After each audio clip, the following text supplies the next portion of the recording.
구독, 좋아요 눌러주세요. 안녕하세요. 슈르의 평생투자 슈르입니다. 주식 투자를 할 때 현금 비중이 아주 중요하죠. 현금이나 채권 비중이요. 같은 주식을 사서 똑같이 거래를 해도 현금 비중에 따라서 수익률이 엄청나게 차이가 나기도 합니다. 그래서 오늘은 어느 정도의 현금 비중이 좋은지 한번 얘기를 해볼 겁니다. 일단 85주차 계좌 먼저 확인해 보겠습니다. 일단 한국 주식 먼저 확인해 보겠습니다. 한국 주식은 지금까지 총 5천만원 투자해서 현재 5,337만원 정도 되고요. 지난주보다 제법 좀 올랐습니다. 전체적으로 코스피 지수 자체가 좀 오르고 제 계좌가 조금 더 오르기는 했네요. 그리고 삼성전자랑 삼성전자 우선주 배당금이 들어왔습니다. 1분기 배당금이죠. 분기별로 배당을 해주는 게 참 뭔가 기분은 좋은 것 같습니다. 그 다음에 해외 주식 계좌 보겠습니다. 해외 주식 계좌 지금까지 500만원 투자해서 현재 668만원 정도 됩니다. S&P 500 지수도 지난주보다 좀 올랐죠. 자산 배분 계좌 보겠습니다. 자산 배분 계좌 지금까지 800만원 투자해서 현재 880만원입니다. 방송에서도 했지만 이번에 주식 비중이 좀 높아져서 주식을 좀 팔고 채권을 샀습니다. 1대1 비중으로 수요일인가 거래를 했습니다. 엑셀로 한번 보겠습니다. 한국 주식, 해외 주식, 자산 배분 계좌 합계입니다. 2018년 10월부터 투자를 시작해서 현재 85주차까지 왔습니다. 한국 주식 지금까지 총 5천만원 투자해서 현재 5,337만 9,270원.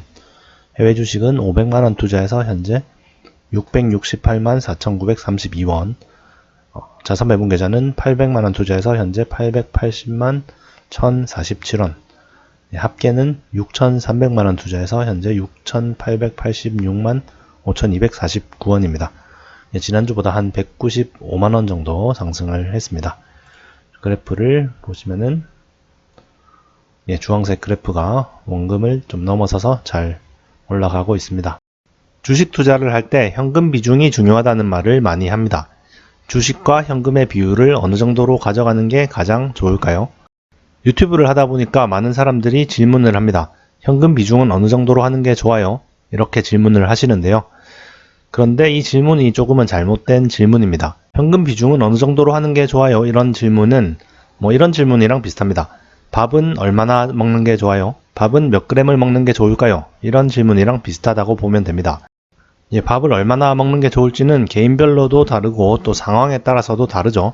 일단 체격이 좀 큰 사람은 아무래도 체격이 왜소한 사람보다는 밥을 많이 먹게 되겠죠. 그리고 활동량이 많아서 에너지를 많이 사용하는 사람은 에너지를 적게 사용하고 좀 잘 안 움직이는 사람보다 또 밥을 많이 먹어야 되겠죠. 또 각자의 상태에 따라서 다르겠죠. 내가 오늘 하루 종일 굶어서 배가 진짜 고프다 이러면은 밥을 좀 많이 먹어야 될 거고요. 또 하루 종일 좀 많이 먹어가지고 배가 전혀 안 고프다 이러면은 안 먹거나 아주 조금만 먹어야 되겠죠. 또 배탈이 났거나 이러면은 하나도 안 먹는 게 좋을 수도 있고요. 그러니까 밥을 몇 그램이나 먹어야 돼요 이런 질문은 일률적으로 대답할 수 있는 질문이 아니죠. 마찬가지로 현금의 비중을 얼마로 가져가야 되나요? 이런 질문도 일률적으로 대답할 수 있는 질문이 아닙니다. 상황에 따라서 다르고 또 개인 성향이나 이런 거에 따라서 다르죠. 현금 비중을 어느 정도로 해야 될지 결정할 때 고려해 봐야 될 것들을 한번 얘기해 보겠습니다. 일단은 주식시장의 상태에 따라서 현금 비중을 좀 조절할 수 있겠죠. 주식시장이 좀 가치보다 고평가 상태인 것 같다 이러면은 아무래도 현금 비중을 늘려야 될 거고, 저평가 상태인 것 같으면은 현금 비중을 좀 줄이는 게 좋겠죠. 그런 평가 방법은 다양하겠지만 예를 들어서 역사적인 평균 PER보다 지금 PER이 훨씬 더 높은 상태다 그러면은 주식을 좀 팔고 현금 비중을 늘리는 게 좋을 거고, 반대로 PER이 낮은 상태다 그러면은 주식을 좀 더 사는 게 좋겠죠. 나는 시장 상황 따위는 전혀 고려하지 않는 가치 투자자다 이런 경우에는 일단 내가 사고 싶은 종목들이 많으면은 좀 현금 비중을 줄이고요. 사고 싶은 종목들이 잘 안 보이면은 현금 비중을 좀 늘리면 되겠죠. 그리고 그 다음으로 고려해야 될 게 내 자산의 규모, 그러니까 주식 투자하는 규모랑 내 수입, 일해서 버는 돈, 그 규모를 한번 고려해 봐야 되겠죠. 예를 들어서 나는 자산은 좀 많이 있는데 이제 곧 은퇴를 앞두고 있다. 일을 안 할 예정이다. 수입이 없어질 예정이다. 이러면은 좀 보수적으로 하는 게 좋겠죠.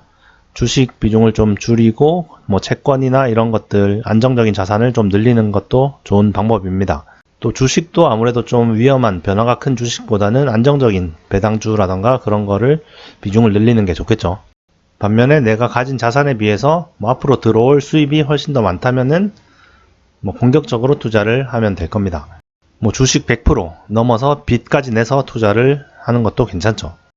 예를 들어서 지금 뭐 내 전재산이 한 5천만 원 밖에 없는데 내 월 수입이 한 달에 뭐 2,500만 원이다. 이러면은 좀 빚을 내서 한 2, 3억 정도 내서 투자하는 거는 전혀 문제가 없죠.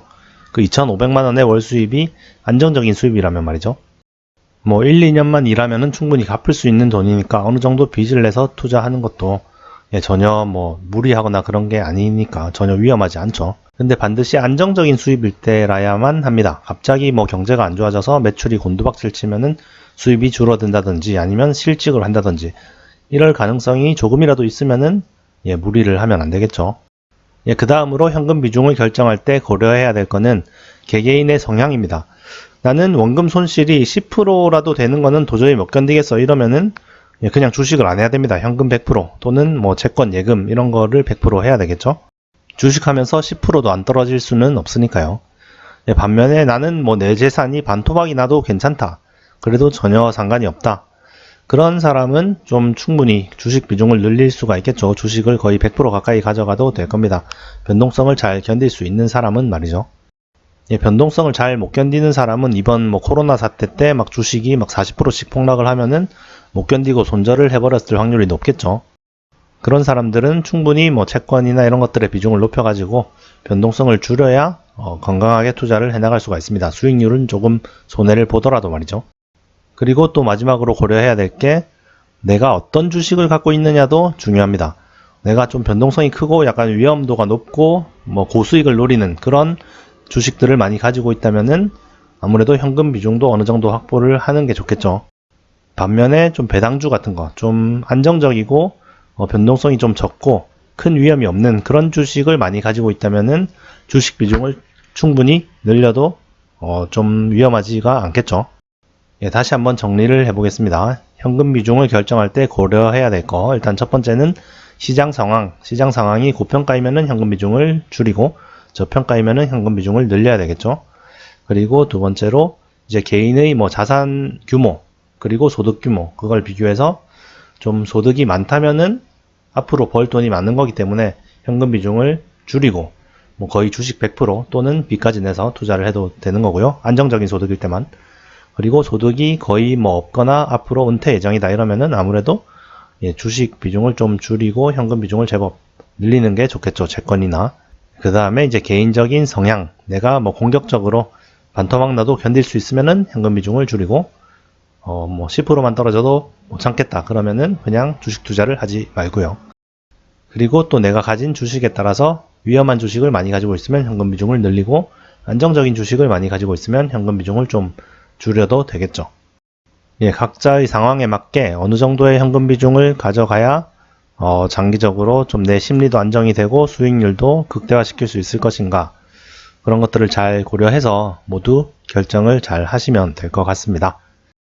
그리고 당연한 거지만 현금 비중이 중요한 이유는 앞으로 주식이 오를지 내릴지 전혀 알 수가 없기 때문이죠. 뭐 오를 게 확실하다면 당연히 주식 100%에 빚까지 내서 투자를 해야 되는 거고 내릴 게 확실하다면 당연히 현금 100%를 해야겠죠.